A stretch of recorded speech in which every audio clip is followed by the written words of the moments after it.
আসসালামু আলাইকুম। আজকে একটি অন্য বিষয় নিয়ে আলাপ করব। সকলে মিডিয়ার কল্যাণে জানতে পেরেছেন যে বিশ্বব্যাপী স্বর্ণের দাম রেকর্ড পরিমাণ বৃদ্ধি পেয়েছে এবং এটা বাড়তেই যাচ্ছে। অন্য মারফতে জানতে পারলাম যে যাদের হাতে বিপুল পরিমাণ স্বর্ণ বা স্বর্ণ দ্রব্যাদি রয়েছে, বিপুল পরিমাণ না হোক যতটুকুই রয়েছে, স্বর্ণের মূল্য বৃদ্ধির জন্য সেগুলো বিক্রি করে দিচ্ছে। দেখুন, একটা বিষয় চিন্তা করেন যে এই স্বর্ণগুলো যারা কিনছে তারা কিন্তু কাগজে ছাপানো কাগজের নোট এর বিনিময়ে স্বর্ণগুলো কিনে নিচ্ছে। আর আপনি স্বর্ণগুলো নিয়ে আবার কি স্বর্ণ কিনছেন বা কোনো অ্যাসেট কিনছেন? কিছুই না। সবচেয়ে বড় বিষয় হচ্ছে এটি একটি আন্তর্জাতিক একটি কৌশল।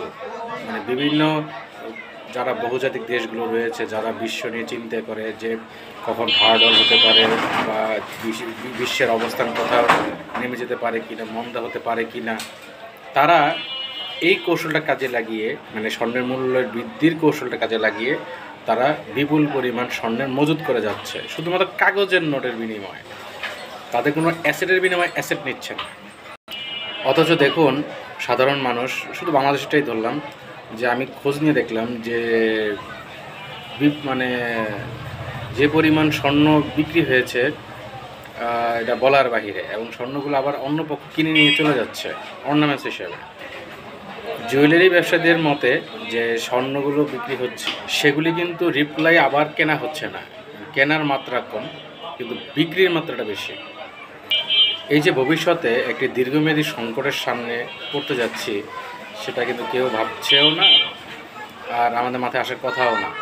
একটি ছোট গল্প বলি, সেটা হচ্ছে যে 2011-12 সালে যখন বিটকয়েনের যুগ আসে, তখন আমার কাছে একটা প্রস্তাব এসেছিল যে মাত্র 100 টাকা এক বিটকয়েন। আর এখন একটা বিটকয়েনের মূল্য $75 লাখ। ভাবতে পারেন কোথায় যাচ্ছে দুনিয়াটি। তাই সময় থাকতে সকলকে বলছি, সচেতন হন, সতর্ক থাকুন। দুনিয়ার সময় শেষের পথে, আখিরি জমানায় বসবাস করতেছে। দুনিয়ার হাল হকিকতের মাত্রা অনুযায়ী চলতে হবে। বিলাসিতা বলেন, খামখেলি বলেন, সব কিছু তুচ্ছ করে হানাহানি বলেন, এগুলো থাকবেই।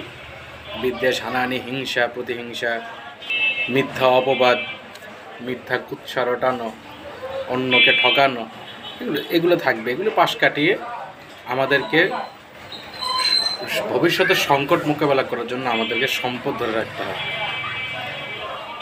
তো আজ এই পর্যন্তই। আসসালামু আলাইকুম।